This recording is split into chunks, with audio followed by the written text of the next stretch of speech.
Investigation team को उनका tent तो मिला, लेकिन टेंट का कपड़ा अंदर से किसी ने फाड़ा था।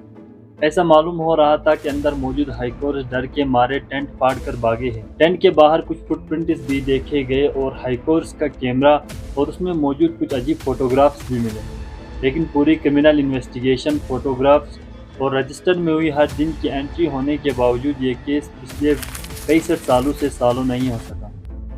आखिर उन हाइकोर्स के साथ ऐसा क्या हुआ था?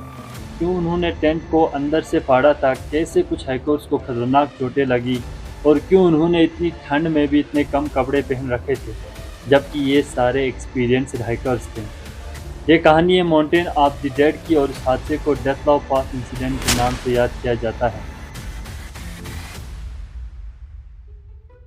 हेलो दोस्तों, मैं हूं तनवीर और आज की इस एपिसोड में आप सबका स्वागत है। दोस्तों, 23 जनवरी 1959 की सुबह को हाइकिंग टीम के 10 लोग साइबेरिया के अरल माउंटेन रेंज की तरफ निकल पड़े, जिसमें 8 लड़के और 2 लड़कियां थी, जिनमें इगोर डेथलॉफ उनका ग्रुप लीडर था। इन्होंने अपने साथ एक रजिस्टर रखा हुआ था जिसमें पल पल की इंफॉर्मेशन लिखी जा रही थी। सफर शुरू होने से पहले इगोर डेथलॉफ ने एक एंट्री की, जिसकी ट्रांसलेशन ये है कि मुझे हैरानी है कि इस सफर में कौन सी नई चीज हमारा इंतजार कर रही है। क्या कुछ नया होने वाला है?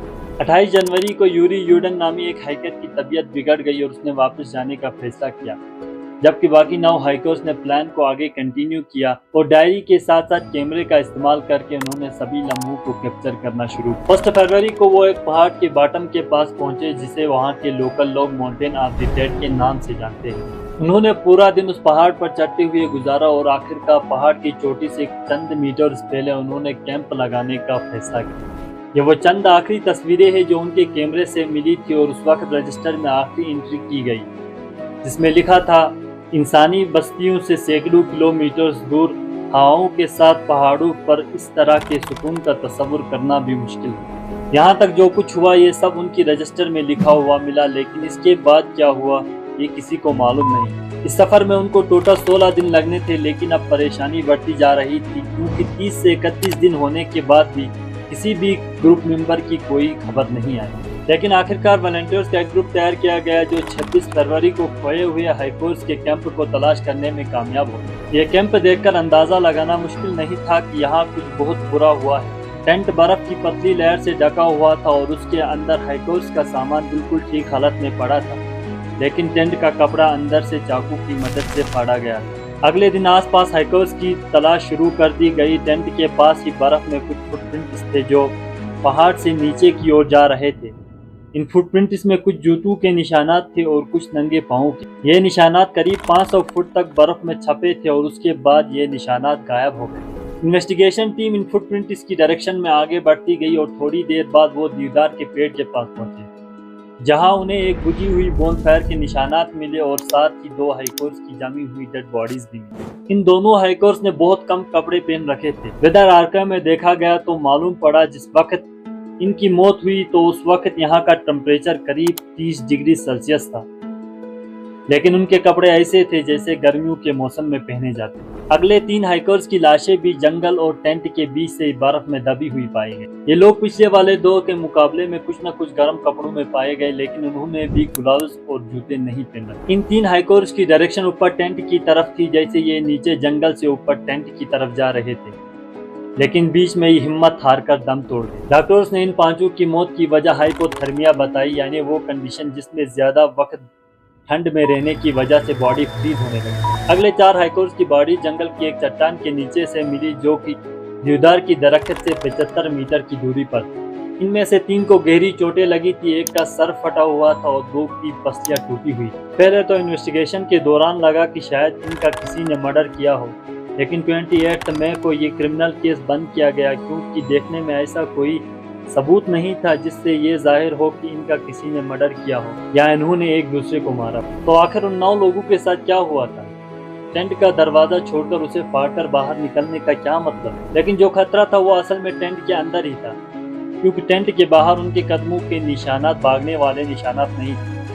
यानी जो खतरा था वो बाहर निकलते ही टल गया और वो रिलैक्स होकर चलने लगे। इन्वेस्टिगेशन टीम इस केस को बहुत सारे एंगल से देख रही थी। एक मौके पर एवलांच को भी इस हादसे की वजह ठहराया गया। हो सकता है कि रात में उनको एवलांच महसूस हुआ हो और सारे टेंट छोड़कर निकल गए हो, लेकिन एवलांच वाली थ्योरी कुछ खत्म न हो सकती, क्योंकि एक तो इगोर डेताफ एक एक्सपीरियंस्ड हाइकर थे। वो किसी ऐसी जगह टेंट लगाते ही नहीं जहां एवलांच का खतरा हो, और अगर एवलांच आया भी होता तो टेंट के ऊपर इतनी कम बर्फ न होती और एवलांच पूरा टेंट ही ले जाता। तो फिर हमारा असली सवाल अभी तक वही है कि आखिर डेथलॉ पास के हादसे की असल हकीकत क्या है? क्यों उन्होंने टेंट को अंदर से फाड़ा था?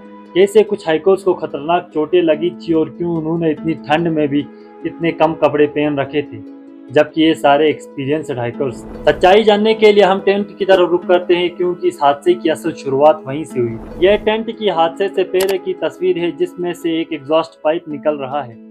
इस रात को उन्होंने स्टोव या चूल्हे का इस्तेमाल किया था, क्योंकि टेंट के अंदर से पका हुआ खाना भी मिला था। हो सकता है कि उन्होंने जब एग्जॉस्ट पाइप बंद किया तो उसमें कुछ जलता हुआ फ्यूल या कोयला रह जाने की वजह से आग लग गई हो, लेकिन जब टेंट मिला तो उसमें एग्जॉस्ट पाइप नहीं लगा हुआ।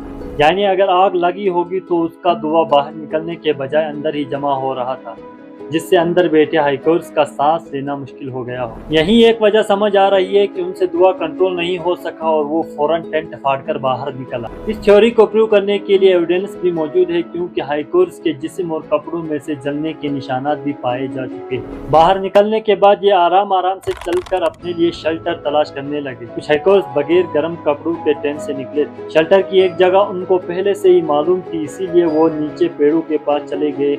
वहाँ उन्होंने एक बोनफायर भी लगाई थी, जो कि बाद में इन्वेस्टिगेशन टीम को वहाँ पे मिली। 4 हाइकर्स जिन्होंने ज्यादा कपड़े पहन रखे थे, वो जंगल में लकड़ियाँ तलाश करने की वजह से थोड़ा डीप चले गए, और वहाँ पर एक छोटा एवलांच आने की वजह से वो नीचे पत्थरों में जा गए, और चट्टान से गिरने की वजह से उनको बहुत खतरनाक चोटें लगी और उनकी मौत हो गई। 2 हाइकर्स जिन्होंने कम कपड़े पहन रखे थे, वो बोनफायर के पास मौजूद थे। बचे हुए 3 हाइकर्स वापस टेंट की तरफ चढ़ते हुए एग्जॉस्ट होकर वहीं फ्रीज हो गए, जबकि बोनफायर के पास बैठे हुए 2 हाइकर्स भी आग बुझने की वजह से ठंड से मर गए। इस हादसे को आज 65 साल गुजर चुके हैं और इस 10 लोगों के ग्रुप में सिर्फ यूरी यूडन ही बचे थे, जो कि तबीयत खराब होने की वजह से वापस आ गए। दोस्तों, उम्मीद करता हूँ कि आज का ये वीडियो आपको पसंद आया होगा, और अगर पसंद आया तो इस वीडियो को लाइक, शेयर और चैनल को सब्सक्राइब करना नहीं भूलें। मिलते हैं अगले एक और नए एपिसोड में, तब तक के लिए अल्लाह।